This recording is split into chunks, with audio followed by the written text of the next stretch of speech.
all your connections at TSU. How did it feel to be nominated to be 40 under 40? Like, how was that feeling? How did that nomination process go? Has that helped with your business today? Like go through that process with us.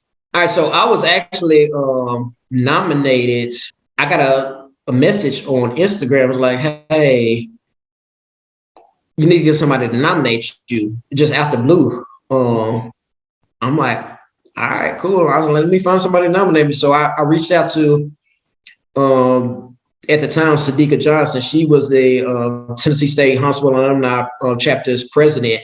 And I served as a vice president when I lived in Huntsville for 2 years. So she was, she's from Detroit. So she graduated, she came in 99 and left in 03 or 04, I want to say. So she nominated me. I got the award, which I'm blessed and thankful for receiving that award, because I could have received any awards. I received awards before from Regents when I worked at the bank, but this one from TSU, my alma mater, it means more to me than any other award I could ever get in life, because it's from my people and it's from the school, my institute that I went for higher learning and education for. I'm just grateful for receiving that award. As far as connections, man, yeah, it's brought me several connections. Tennessee State University in the whole has brought me a lot of good connections. Tonight, for example, I could have reached out to any other real estate agents in the area, but y'all chose to bring me on, and I'm grateful and blessed for that opportunity as well. Another story, I had a closing I just did last month. One of my good friends, y'all know that Thaddeus Jones, that played basketball at TSU. Yeah, Paul said he's working for Target. Yeah. So that, that ain't on social media. That is on LinkedIn. Dad sent me a message the day before my 40th birthday. It's like, hey, Drew, man, I see you out here doing big things in the real estate world. I got a property that I brought back in 2007 in Bellevue. We've been rented out. He said, I'm thinking about renting it out again. The renters, the tenants just moved out. Can you go take a look at it for me? Or whatever. I was like, yeah, cool. I was like, you got a key to it? It's like, no, it's actually on a keypad. I was like, yeah, I'll go take a look at it, see what needs to be done to it. So he gave me the keypad. I went out there a few days later. I gave him a call. I was like, hey, man, they left it in good condition. I said, it just needs, carpets probably need to be steam cleaned and fresh, and need some new fresh paint out here. I said, everything else, like touch up, like mopping and all that type of stuff, I do that myself. So he's like, well, me and my wife gonna think about it. I was like, I'm gonna run you a rent analysis on here. Then I'm gonna tell you what you can get if you sold it. So when I went out there, 2 houses down from his, he had a for sale sign. So I looked it up and I gave him the number on it. I was like, it's the same square footage, same number of bedrooms. I was like, let's run it with that same dollar amount. So he's like, yeah, we're not gonna rent. He's like, I'd rather take the money. So put it out there on the market. About 2 or 3 days it stayed on there. Got an offer, a cash offer for above the asking price. And that's just testament of, man, TSU love, like, is embodied and voted in every last one of us. If you wanted to be like, he could have reached out to any other agent in Nashville. He saw me on LinkedIn, and me and him have always been cool with each other. We don't talk on the phone all the time. We might not even talk once a year, but he reached out to me. It's like, hey, Drew, man, I see you doing your thing in Nashville. I'm gonna give you a shot. He gave me a shot, and it was up from there. It was the end of that, and he was grateful that I got it sold in such a good time. Man, he didn't have to fly down here. We got him a mogul notary to get signed up there where he's at, and that was the beginning of something. That was my first TSU deal. So I can see this happening a lot now. I plan on setting up a tent at the TSU men's basketball game, because me and Coach Finney, real good friends. And he's another plug, like, hey, Drew, a real estate agent, y'all go talk to him and all that type of stuff. I actually want that plug when Master P first came in, but now I don't need it no more. the way he played us.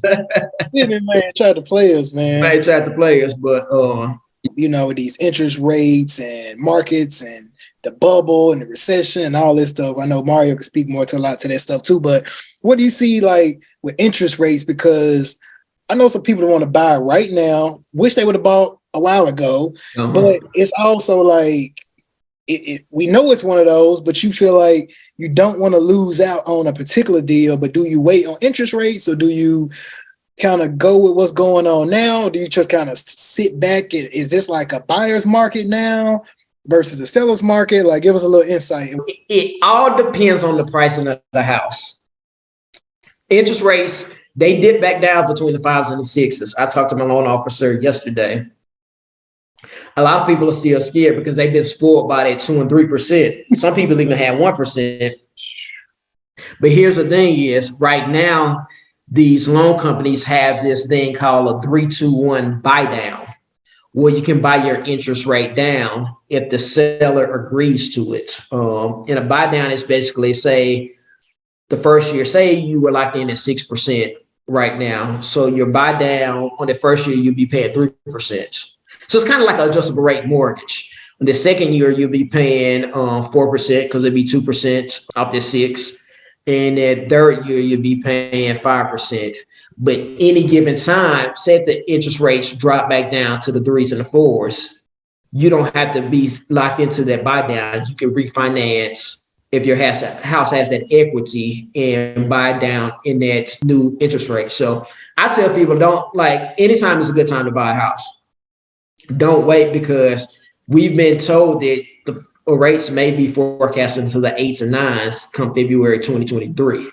So then you're going to sit back and pay rent on something that you don't own, rather than you're going to have something that you bought. And once the interest rates go back down, then you can get into a new monthly payment and you got something you can call your own, because you're paying 100% every month to something, and you ain't got no, you're not building equity into anything. So that's my kind of take on that. On the high price in homes, I'm seeing that we're having to offer concessions to the sellers, or to the buyers, excuse me, because if you want the house sold, then you're going to have to help them out in some type of way for them to buy. But regular homes like $300,000-$400,000, then you may or may not have to help. I had one today where they were asking for $7,000 in closing costs. But you know how I reworded the contract?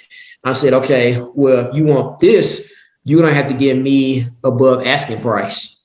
We're not gonna give you $7,000 in closing costs and pay title expenses and keep the list price the same. You're gonna have to go 10 grand over.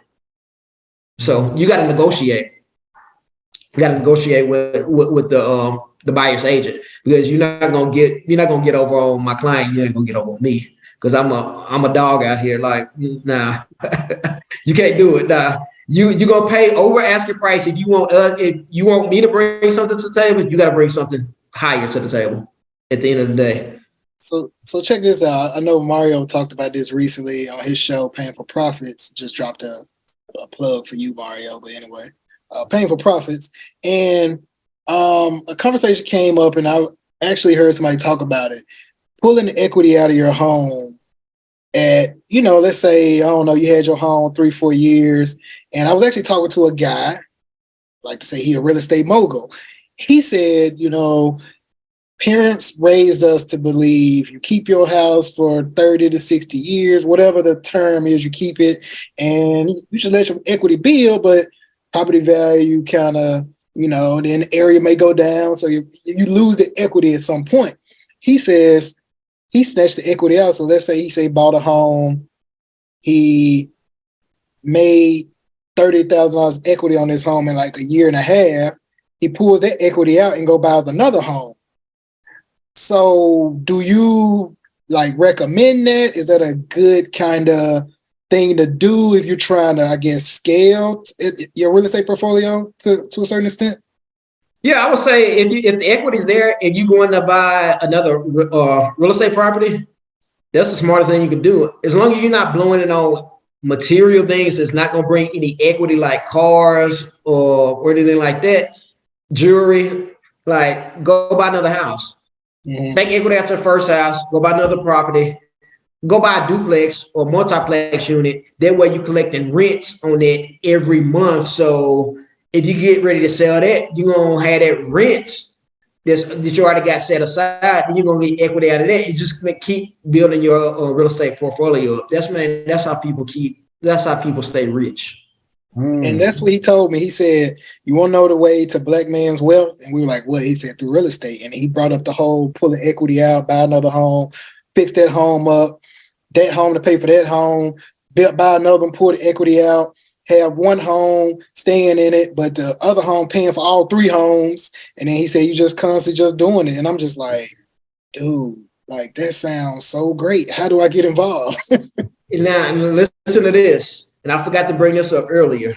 So my dad, he's from Bermuda or whatever on the island. So real estate has been big over there in my family since I was a little kid growing up. So this is how they built their wealth over there. Like his grandparents brought all the grandkids houses. So my dad has had houses and apartments in his name since I was little, collecting rents on them since he was little. Like money just coming in. He finally sold one of his properties this year over there. And I wish I would have been licensed over there because I would have made a nice chunk of change over there. But so real estate, like I said, it's always been, I forgot to mention that part, but yeah, it's been embedded into me since I was little, because growing up and hearing those stories of what my great grandparents did for my dad and the rest of his brothers and sisters. We're thinking about buying a property either in Turks or in Puerto Rico. You hear people, renting stuff out like Airbnb. Like, do you think that's a good investment, a bad investment? Is it better to stay stateside because you're close to it? Like what's your thoughts around that?